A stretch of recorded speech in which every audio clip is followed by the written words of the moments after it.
philosophical suicide, the feeling of the absurd is not, for all that, the notion of the absurd.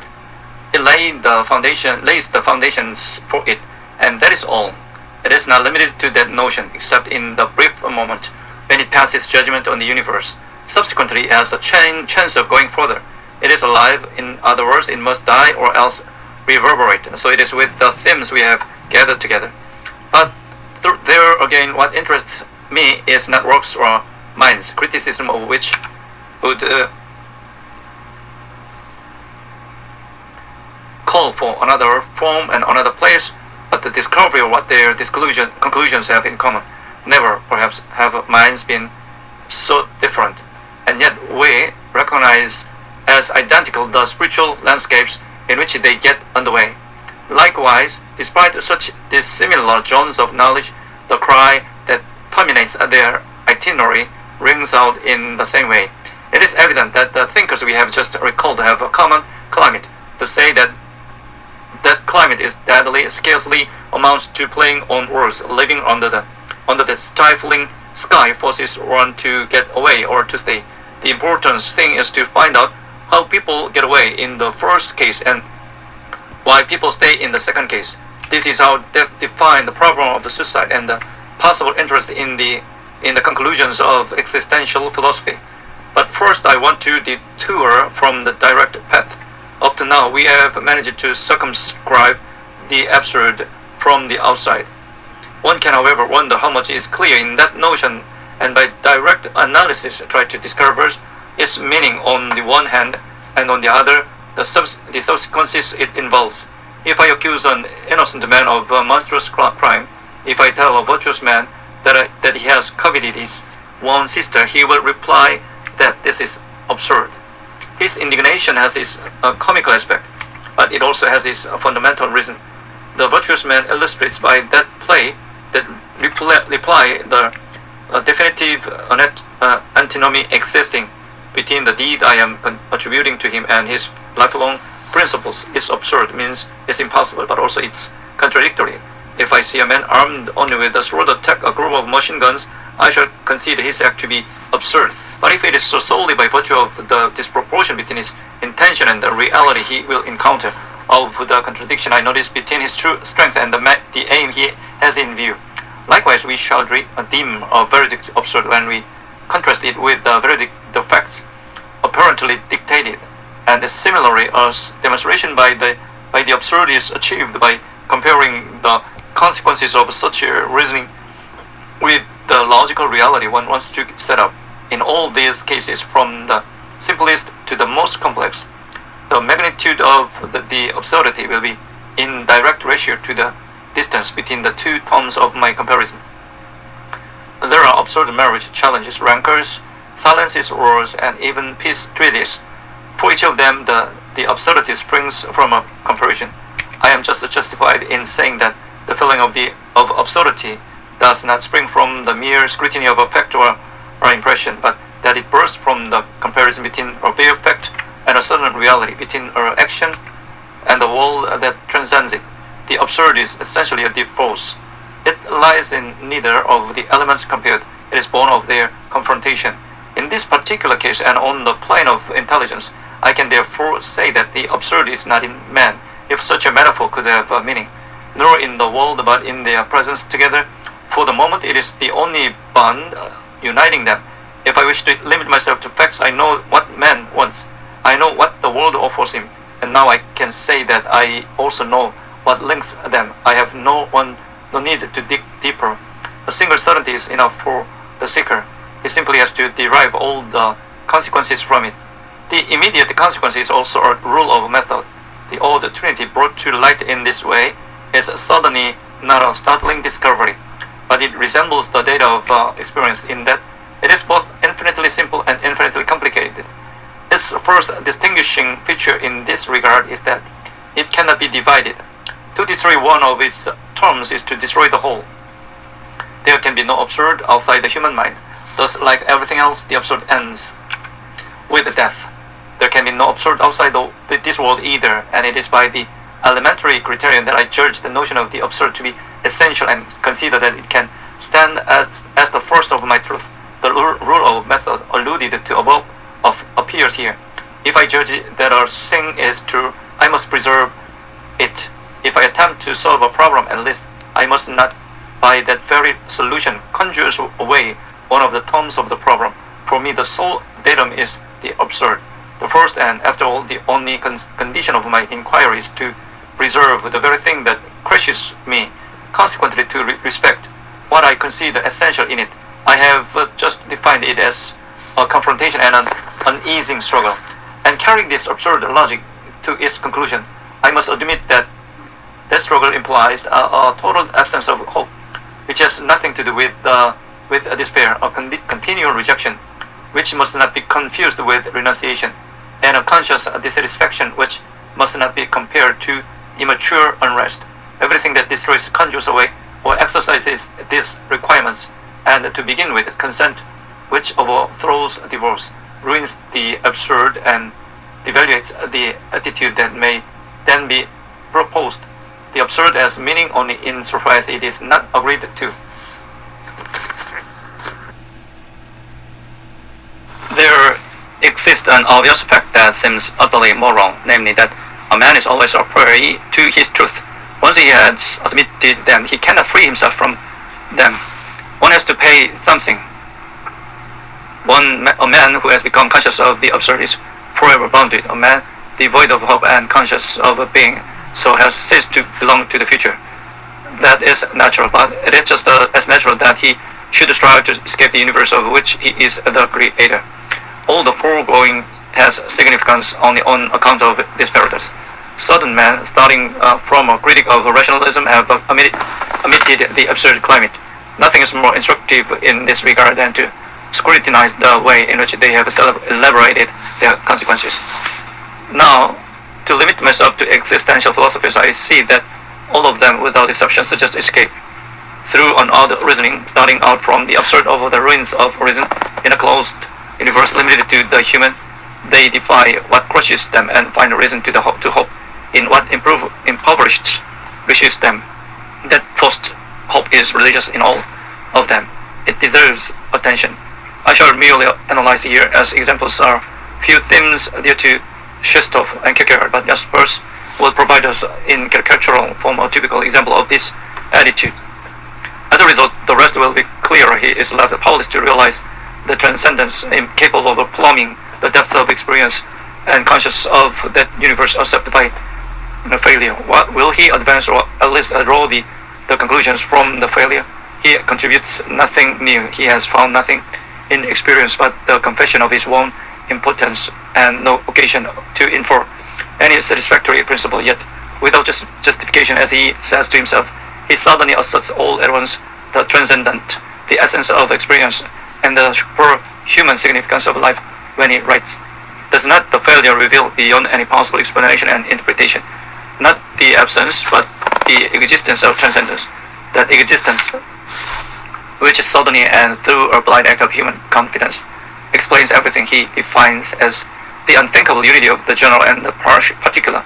Thus the absurd becomes God in the broadest meaning of this word, and that inability to understand becomes the existence that illuminates everything. Nothing logically prepares this reasoning. It can call it a leap, and paradoxically can be understood Jasper's insistence, his infinite patience devoted to making the experience of the transcendent impossible to realize. For the more fleeting that approximation is, the more empty that definition proves to be, and the more real the transcendent is to him.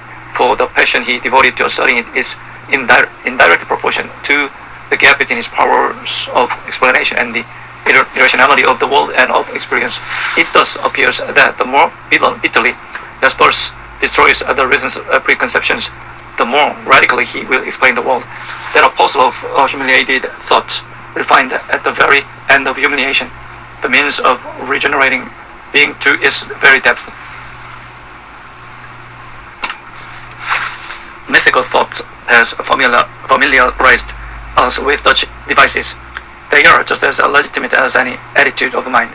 But for the moment, I am acting as if I took a certain problem seriously, without judging beforehand the general value of this attitude or its educative power. I mean simply to consider whether it answers the conditions I set myself.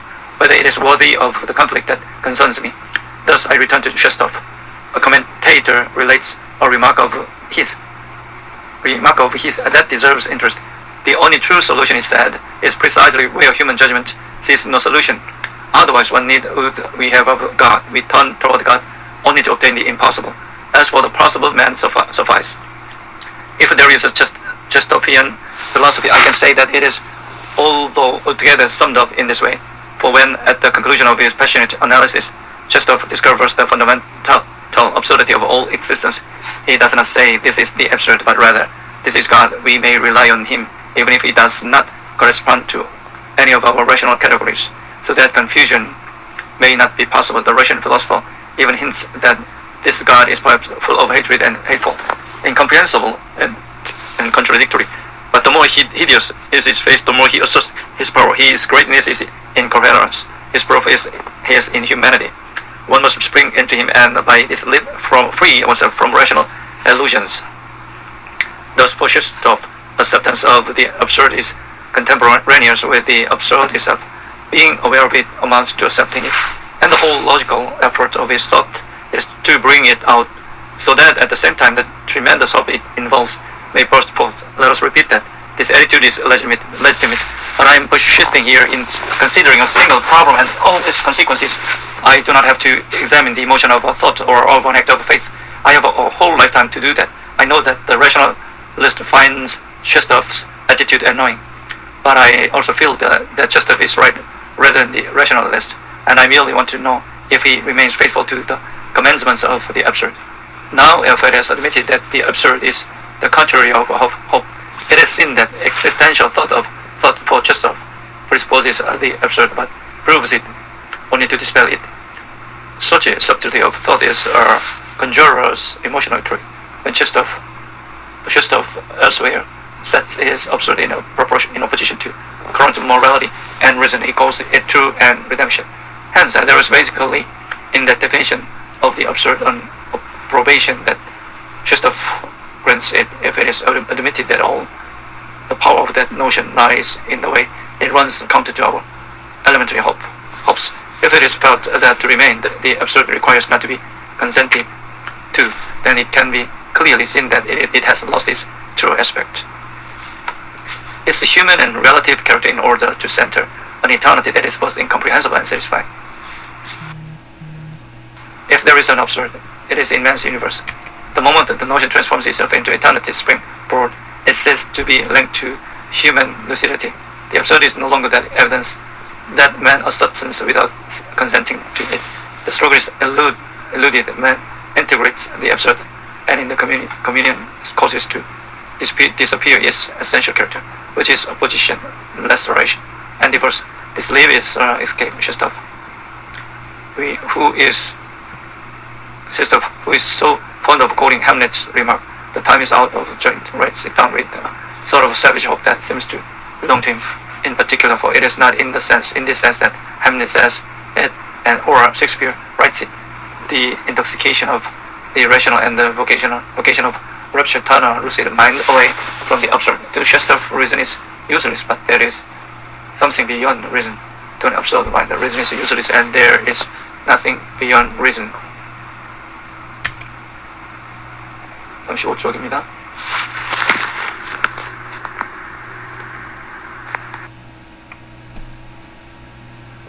This lit can at least enlighten us a little more as to the true nature of the absurd. We know that it is worthless except in an equilibrium, that it is above all in the comparison and not in the terms of that comparison. But it so happens that Shestov puts all the emphasis on one of the terms and destroys the equilibrium.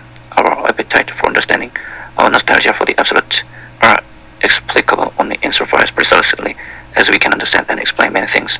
It is useless to negate the reason absolutely. It has its order in which it is efficacious. It is properly that of human experience whence we wanted to make everything clear. If we cannot do it, if the absurd is born on that occasion, it is born precisely at the very meeting point of that efficacious, unlimited reason with the ever resurgent irrational. Now when Shestov rises up against a Hegelian proposition such as the motion of the solar system takes place in conformity with immutable laws, and those laws are his reason. When he devotes all his passion to upsetting Spinoza's rationalism, he concludes, in effect, in favor of the vanity of all reason, whence by a natural and illegitimate reversal to the preeminence of the irrational. But the tradition is not evident, for here may intervene the notion of limit and the notion of level. The laws of nature may be operative up to a certain limit, beyond which they turn against themselves to give birth to the absurd, or else they may justify themselves on the level of description, without further reason, being true on the level of explanation. Everything is sacrificed here to the irrational, and the demand for clarity being conjured away, the absurd disappears with one of the terms of this comparison. The absurd man, on the other hand, does not undertake such a leveling process. He recognizes the struggle, does not absolutely scorn reason, and admits the irrational. Thus he again embraces in a single glance all the data of experience, and he is little inclined to leap before knowing. He knows simply that in that alert awareness there is no further place for hope. What is perceptible in Leo Shostov will be perhaps even more so in Kierkegaard. To be sure, it is hard to outline clear proportions in so elusive a writer, but despite apparently opposed writings, beyond the pseudonyms, the tricks and the smiles can be felt throughout the work, as it were, the presentiment at the same time as the apprehension of a truth which eventually bursts forth in the last works. Kierkegaard likewise takes the leap. His childhood having been so frightened by Christianity, he ultimately returned to its hardest aspect. For him too, autonomy and paradox become criteria of the religious antinomy and paradox. Thus the very thing that led to despair of the meaning and the depth of this life now gives it its truth and its clarity. Christianity is the scandal, and what Kierkegaard calls for quite plainly is the third sacrifice required by Ignatius Loyola, the one in which God most rejoices, the sacrifice of the intellect. This effect of the leap is odd, but must not surprise us any longer. It makes of the absurd the criterion of the other world, whereas it is simply a residue of experience of this. While in his failure, says Kierkegaard, the believer finds his triumph. It is not for me to wonder to what strong preaching this attitude is linked. I merely have to wonder if the spectacle of the absurd and its one character justifies it. On this point I know that it is not so. Upon considering again the contents of the absurd, one understands better the method that inspired Kierkegaard. Between the irrational of the world and the insurgent nostalgia of the absurd, he does not maintain the equilibrium. He does not respect the relationship that constitutes, properly speaking, the feeling of absurdity. Sure of being unable to escape the irrational, he wants at least to save himself from that desperate nostalgia that seems to him sterile and devoid of implication.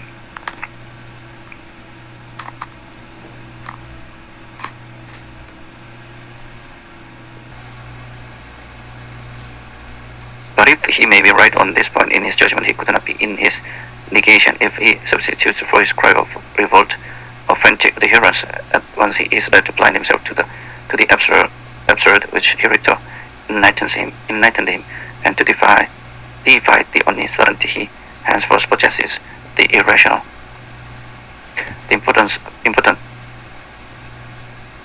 to mem defini is not be cured, but to live with one's ailments. Kierkegaard wants to be cured. To be cured is his frenzied wish, and it runs throughout his whole journal. The entire effort of his intelligence is to escape antinomy of human condition, and all the more desperate effort since he intermittently perceives his vanity when he speaks of himself, as if neither fear of God nor piety were capable of bringing him to peace. Thus it is that through a strained subterfuge he gives the irrational the appearance and God the attributes of the absurd, unjust, incoherent, and incomprehensible. Intelligence alone in him strives to stifle the underlying demands of the human heart. Since nothing is proved, everything can be proved. Indeed, Kierkegaard himself shows us the path taken. I do not want to suggest anything here, but now how can one fail to read in his works the sign of an almost intentional mutilation of the soul to balance the mutilation accepted in regard to the absurd.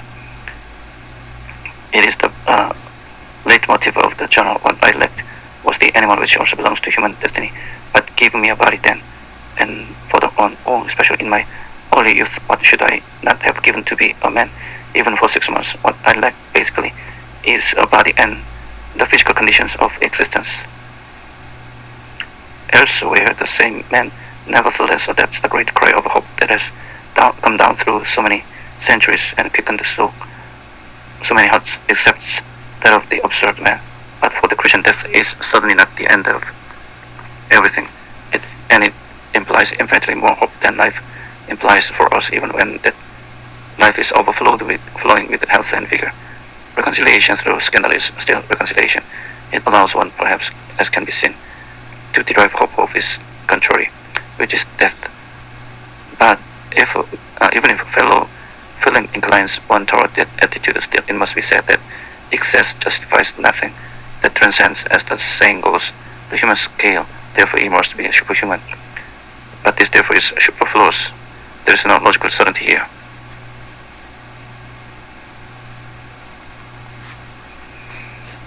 There is no experimental probability either. All I can say is that, in fact, that transcends my scale. If I do not draw negation from it, at least I do not want to found anything on the comprehensible. I want to know whether I can live with what I know and with that alone. I am told again that here the intelligence must sacrifice its pride and the reason bow down. But if I recognize the limits of the reason, I do not therefore negate it, recognizing its relative powers. I merely want to remain in this middle path where the intelligence can remain clear. If that is its pride, I see no sufficient reason for giving it up.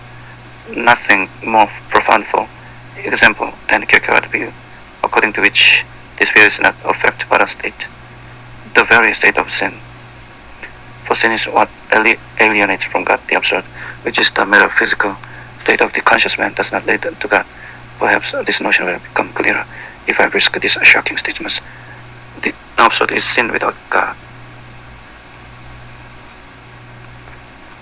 It is a matter of living in the state of the absurd. I know on what it is founded, this mind and this world straining against each other without being able to embrace each other. I ask for the rule of life of that state, and what I am offered neglects its basis, negates one of the terms of the painful position, demands of me a resignation.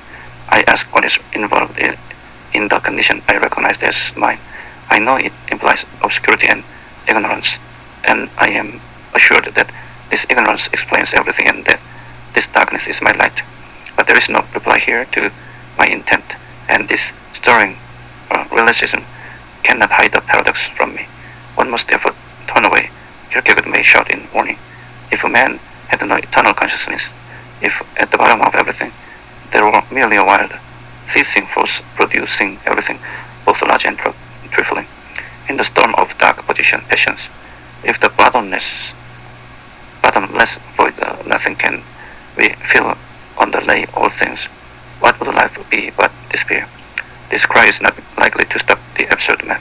Seeking what is true is not seeking what is desirable. If in order to elude the anxious question, what would life be, one must, like a donkey, feed on the roses of illusion, then the absurd mind, rather than resigning itself to false food, prefers to adapt fearlessly Kierkegaard's reply. Despair, everything considered, a determined soul will always manage.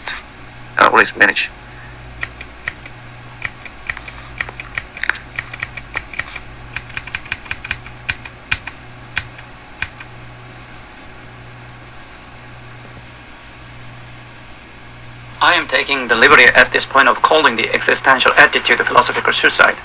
But this does not imply a judgment. It is a convenient way of indicating the movement by which a thought negates itself and tends to transcend itself in its very negation. For the existentialist, negation is their God. To be precise, that God is maintained only through the negation of human reason. But like suicide, gods change with man. There are many ways of lipping the essential being to lip those redeeming negations, those ultimate contradictions which negate the obstacle that has not yet been lipped over may spring just as well. This is the paradox at which This reasoning aims from a certain religious inspiration as from the rational order. They always lay claim to the eternal, but it is solely in this that they take the leap. It must be repeated that the reasoning developed in this essay leaves out altogether the most widespread spiritual attitude of our enlightened age, the one based on the principle that all is reason, which aims to explain the world. It is natural to give a clear view of the world after accepting the idea that it must be clear. That is even legitimate, but does not concern the reasoning we are following out here. In fact, our aim is to shed light upon the step taken by the mind when starting from a philosophy of the world's lack of a meaning. It ends up by finding a meaning and depth in it. The most touching of those steps is religious in essence. It becomes obvious in the theme of the irrational. But the most paradoxical and most significant is certainly the one that attributes rational reasons to a world it originally imagined as devoid of any guiding principle. It is impossible in any case to reach the consequences that concern us without having given an idea of this new attainment of the spirit of nostalgia. I shall examine merely the theme of the intention made fashionably by Husserl and the phenomenalists. I have already alluded to it. Originally, Husserl's method negates the classic procedure of the reason. Let me repeat. Thinking is not unifying or making the appearance familiar under the guise of great principle. Thinking is learning all over again how to see, directing one's consciousness and making of every image a privileged place. In other words, phenomenology declines to explain the world. It wants to be merely description of actual experience. It confirms absurd thought in its initial assertion that there is no truth, but merely truth. Plural. From the evening breeze to this hand on my shoulder, everything has its truth. Consciousness illuminates it by paying attention to it. Consciousness does not form the object of its understanding. It merely focuses. It is the act of attention. And to borrow Bergsonian image, it resembles the projector that suddenly focuses on an image. The difference is that there is no scenario but a successive and incoherent illustration. In that magic lantern, all the pictures are privileged. Consciousness suspends in experience the object of its attention. Through its miracle, it isolates them. Henceforth, they are beyond all judgments. This is the intention that characterizes consciousness, but the word does not imply any idea of finality. It is taken in a sense of direction. Its only value is topographical. At first sight, it suddenly seems that in this way, nothing contradicts the absurd spirit, that apparent modesty of thought that limits itself to describing what it declines to explain, that intentional discipline, whence result paradoxically of profound enrichment of experience and the rebirth of the world in its prolixity, are absurd procedures, at least at first sight. For method of thought, in this case, as elsewhere, always assume two aspects, one psychological and the other metaphysical. Thereby they harbor two truths. If the theme of the intentional claims to illustrate merely a psychological attitude by which reality is drained instead of being explained, nothing in fact separates it from the absurd spirit. It aims to enumerate what it cannot transcend. It affirms solely that without any unifying principle throughout, thought can still take a delight in describing and understanding every aspect of experience. The truth involved then for each of those aspects is psychological in nature. It simply testifies to the interest that reality can offer. It is a way of awakening a sleeping world and of making it vivid to the mind. But if one attempts to extend and give a rational basis to that notion of truth, if one claims to discover in this way the essence of each object of knowledge, one restores its depth to experience. For an absurd mind, that is incomprehensible. Now it is this wavering between modesty and assurance that is noticeable in the intentional attitude, and this shimmering of phenomenological thought will illustrate the absurd reasoning better than anything else.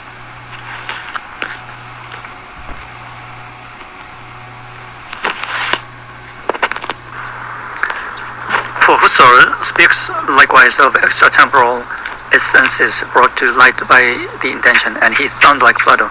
All things are not explained by one thing, but by all things.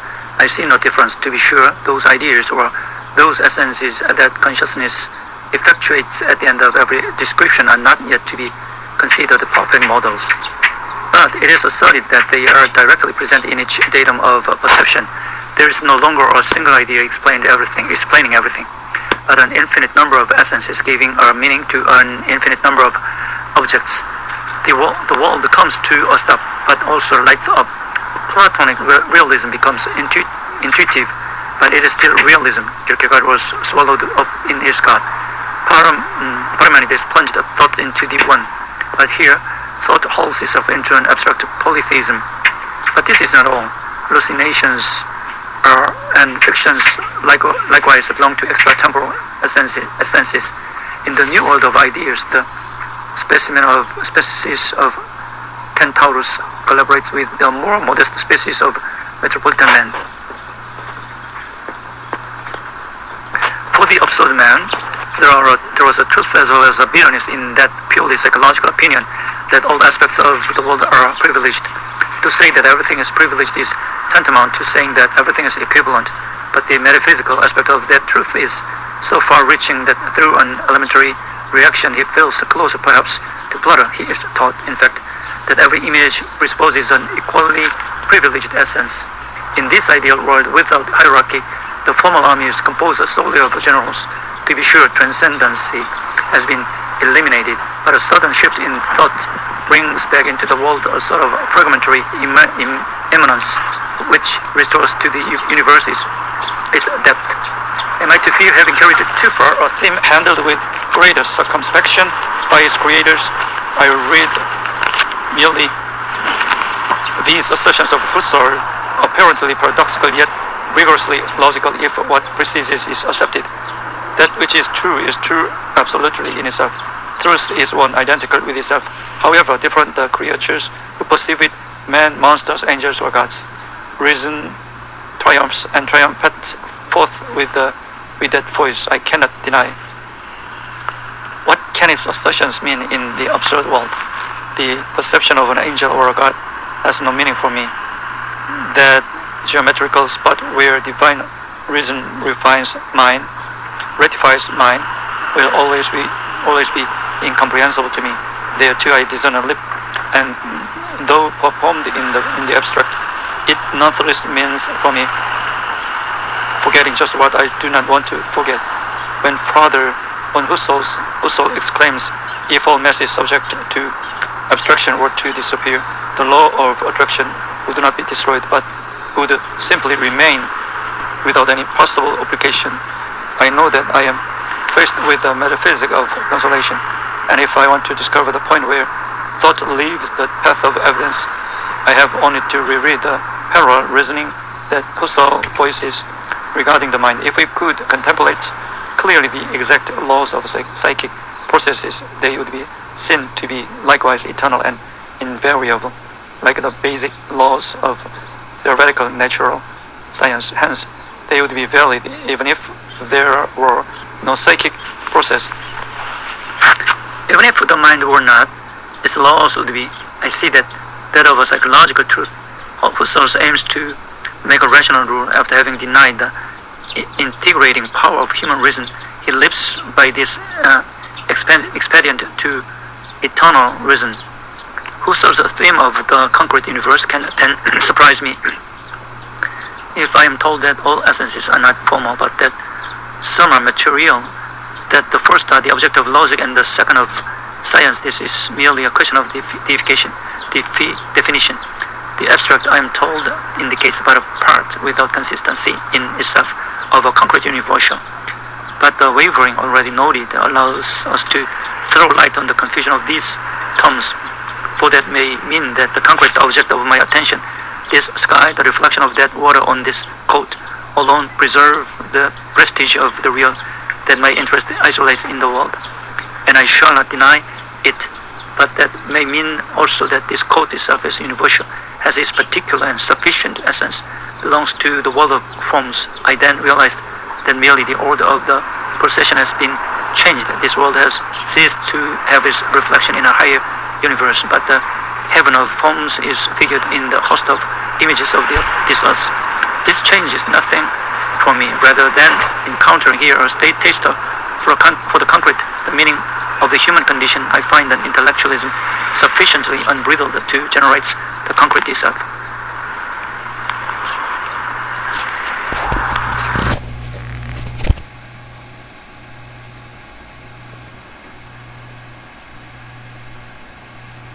It is futile to be amazed by the apparent paradox that leads thoughts to its own negation by the opposite path of humiliated reason and triumph of reason from the abstract God of Husserl to the dazzling God of Kierkegaard. The distance is not so great.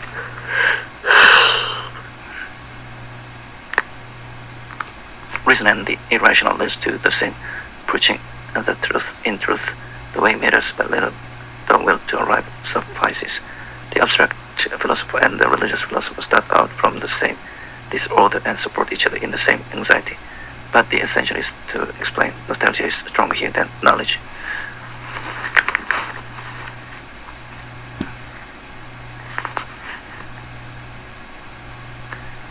It is significant that the thought of the epoch is at once one of the most deeply imbued with the philosophy of the non-significance of the world and one of the most divided in its conclusions. It is constantly oscillating between extreme rationalization of reality, which tends to break up that thought into standard reasons, and its extreme irrationalization, which tends to defy it. But this divorce is only apparent. It is a matter of reconciliation, and in both cases the limit suffices. It is always wrongly thought that the notion of reason is a one-way notion. To tell the truth, however rigorous it may be in its ambition, this concept is nonetheless just as unstable as others. Reason bears a quite human aspect, but it also is able to turn toward the divine, since Plotinus, who was the first to reconcile it with the eternal climate, it has learned to turn away from the most cherished of its principles, which is contradiction, in order to integrate into it the strongest, the quite magic one of participation. It is an instrument of thought and not thought itself. Above all, man's thought is his nostalgia. Just as reason was able to soothe the melancholy of Plotinus, it provides more than anguish the means of calming itself in the familiar setting of the eternal. The absurd mind has less love, for it the world is neither so rational nor so irrational. It is unreasonable, and only that. With Husserl, the reason eventually has no limits at all. The absurd, on the contrary, establishes its limits, since it is powerless to calm its anguish. Kierkegaard independently asserts that a single limit is enough to negate that anguish, but the absurd does not go so far, for it that the limit is directed solely at the reason's ambitions. The theme of the irrational, as it is conceived by the existentialist, is reason becoming confused and escaping by negating itself. The absurd is lucid reason, noting its limits. Only at the end of this difficult path does the absurd man recognize his true motives. Upon comparing his inner exigence, what is then offered him, he suddenly feels he is going to turn away. In the universe of Husserl, the world becomes clear, and that longing for familiarity that man's heart harbors becomes useless. In Kierkegaard's Apocalypse, that desire for clarity must be given up if it wants to be satisfied. The sin is not so much knowing. If it were, everybody would be innocent as wanting to know. Indeed, it is the only sin of which the absurd man can feel that it constitutes both his guilt and his innocence. He is offered a solution in which all the past contradictions have become merely polemical games, but this is not the way he experienced them. Their truth must be preserved, which consists in not being satisfied. He does not want preaching. My reasoning wants to be satisfied to the evidence that aroused it. That evidence is the absurd. It is that divorce between the mind that desires and the world that disappoints. My nostalgia for unity, this fragmented universe, and the contradiction that binds them together. Kierkegaard suppressed my nostalgia, and Husserl gathers together that universe. That is not what I was expecting. It was a matter of living and thinking with these locations of knowing whether one had to accept or refuse. There can be no quest of masking the evidence, of suppressing the absurd by denying one of the terms of its equation. It is essential to know whether one can live with it, or whether, on the other hand, logic commands one to die of it. I am not interested in philosophical suicide, but rather in plain suicide. I merely wish to proceed of its emotional content and know its logic and its integrity. And any other position implies for the absurd mind conceit that the mind's retreat before what the mind itself has brought to light. Husserl claims to obey the desire to escape the inveterate habit of living and thinking in certain well-known and convenient conditions of existence, but finally restores in him the eternal, and his comfort to live does not represent an extreme danger as compared with the likelihood. The danger, on the contrary, lies in the subtle instant that precedes the leap being able to be made on the dizzying crest that is integrity, and the rest is subterfuge. I know also that nevertheless helplessness inspires us.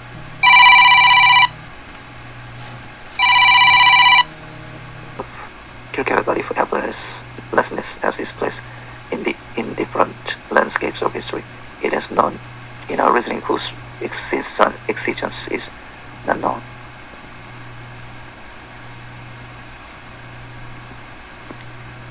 Absurd of freedom.